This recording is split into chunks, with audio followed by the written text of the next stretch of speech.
So the question is, was there any prior knowledge that the perpetrator was a threat?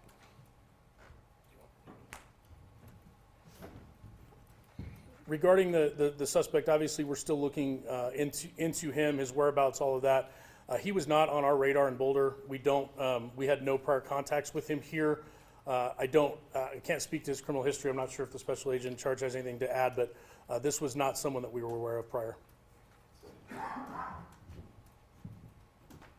Yes? Mr. Sullivan has a wife, multiple children back in his home in Colorado Springs.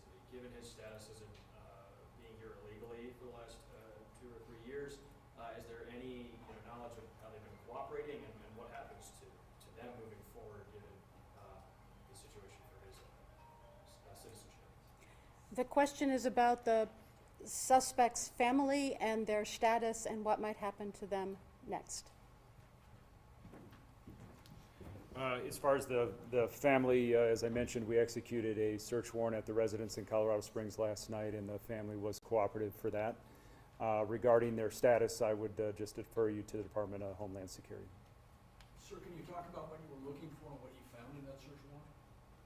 So it was part of this investigation. It's a logical part of our investigation to see if there's additional evidence there. Evidence was recovered, including digital evidence, and we're reviewing that now to determine, as the acting U.S. Attorney said, if additional charges are warranted down the road.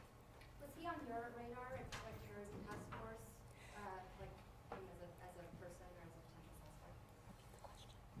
So the question was the subject on our radar locally as part of our Joint Terrorism Task Force, and the answer is no. Okay, thank you very much for being here today. Those are all the questions we're going to take. I was just curious about the incendiary. What are they made up of? Are you allowed to talk about what they're made up of, or what is this actual devices that were used? Yeah, we'll answer one more. Sorry. So last question on the specifics on the incendiary devices. There were really 2 chunks of incendiary devices that were recovered.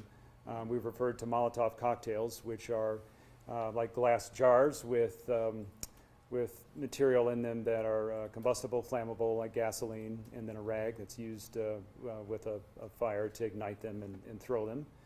In addition to that, it appeared he had a backpack for like a weed killer, but that contained flammable liquid in it as well. How many were used? All right, so later this afternoon, I can tell you that the U.S. Attorney's Office will have a brief news release that will be made public. We don't anticipate another large media briefing at any time in the future, but the prosecutor's offices, both the district attorney as well as the U.S. Attorney's Office, will have updates for the media as their cases proceed.